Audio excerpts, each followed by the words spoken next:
Salut les amis sur Facebook, c'est John KMB. Aujourd'hui, depuis le matin, mon téléphone ne s'est pas reposé. On m'a bombardé avec beaucoup de vidéos, presque identiques, et des photos venant de Lubumbashi. Des gens qui ont filmé sur leur portable m'ont envoyé des vidéos sur mon portable. Et sur les images, on sait voir des militaires lourdement armés, disciplinés, marchant en file indien, d'un point inconnu allant dans une direction inconnue. Vous savez, ce sont des militaires, personne ne peut questionner et demander aux militaires, vous allez où, vous venez d'où? Et sur les réseaux, le bruit a beaucoup circulé disant que c'était des militaires qui gardaient Kabila dans sa ferme de Kashimata. Et que ces militaires-là ont été... on les a demandé de quitter les lieux pour revenir, c'est pas dans un camp. Bon, j'ai hésité de commencer aussi à partager les vidéos et donner cette information-là. Bref, la vraie information, c'est que ce sont des militaires venus de Kinshasa, une unité nouvellement formée, de 1800 militaires commandos, bien armés, disciplinés. Ils sont venus à Lubumbashi pour renforcer la sécurité. Vous avez remarqué que depuis certains temps, Lubumbashi connaît cette insécurité, soit ce sont des bandits, soit ce sont des katakatanga drogués, ivres, qui se permettent d'attaquer même des postes militaires. Donc le chef de l'État a envoyé cette unité-là, bien formée, cette unité de commandos, disciplinée, lourdement armée, pour appuyer la sécurité dans le Katanga à Lubumbashi. Oui, certes, il faut quand même affirmer ici que Kabila a été désarmé. Kabila sera gardé par des policiers, selon la loi. Il y a quelqu'un qui m'a envoyé une vidéo où on sait voir 2 jeeps de policiers entrant dans Kingakati. La vidéo est là. Les policiers qui s'étonnent de voir cet endroit nouveau pour eux. J'ai coupé le son pour ne pas identifier peut-être la personne qui parle dans la vidéo. Donc les policiers qui entrent à Kingakati sont en train de filmer Kingakati en se posant des questions. Mayo Izamaya Nini. Voilà les 2 jeeps. Vous pouvez voir sur la jeep ici, il est écrit police. Ça, c'est la jeep de notre police de Kinshasa. Alors, les militaires que vous voyez défiler dans ces lieux-là à Lubumbashi, ce sont nos militaires, ce sont les GR, la garde républicaine, et Fati a demandé au général Chiwewe de les amener à Lubumbashi.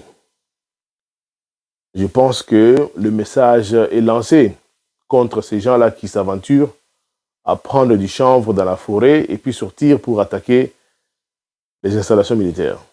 Je pense que les choses vont maintenant changer.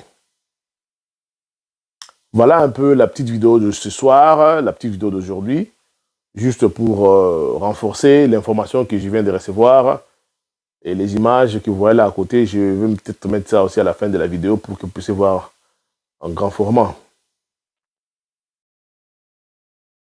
Demain, après-demain, vous allez voir et les gens vont dire que c'était des militaires rwandais. Facilement comme ça. Nous avons nos frères qui ont des problèmes très sérieux de traumatisme. Le réflexe intelligent, les réflexes intellectuels, les réflexes de logique n'existent plus. On commence à croire à n'importe quoi. On croit à n'importe quoi. Martin Fayulu, à son âge, venir vous dire que Kagame dirige le président Félix. Donc Kagame dirige le président de l'Union africaine et le président du Congo. Si Kagame dirigeait Félix, c'est-à-dire que l'ambassadeur rwandais qui est au Congo est encore plus puissant que Félix. Donc Kagame envoie les ordres à partir de l'ambassadeur et puis l'ambassadeur achemine l'ordre chez Fati.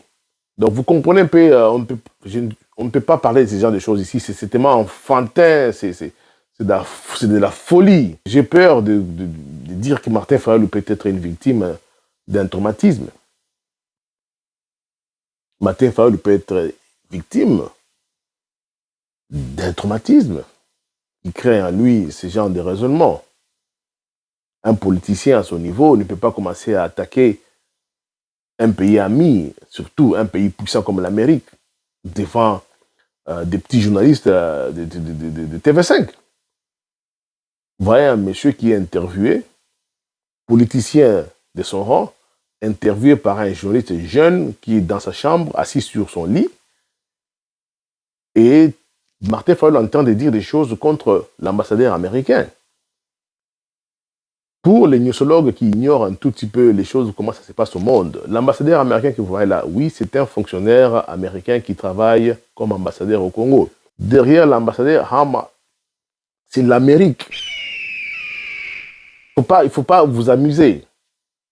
Ne pensez pas que l'ambassadeur est là parce que vous le voyez sur Twitter, vous le voyez en train de parler lingala, en train de manger les kamundele, en train de circuler à Kinshasa. Vous pensez que c'est juste un Américain comme ça. Non.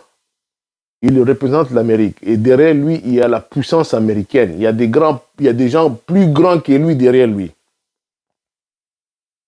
Martin Fayol, ce qu'il fait, c'est ce que les Japonais appellent harakiri.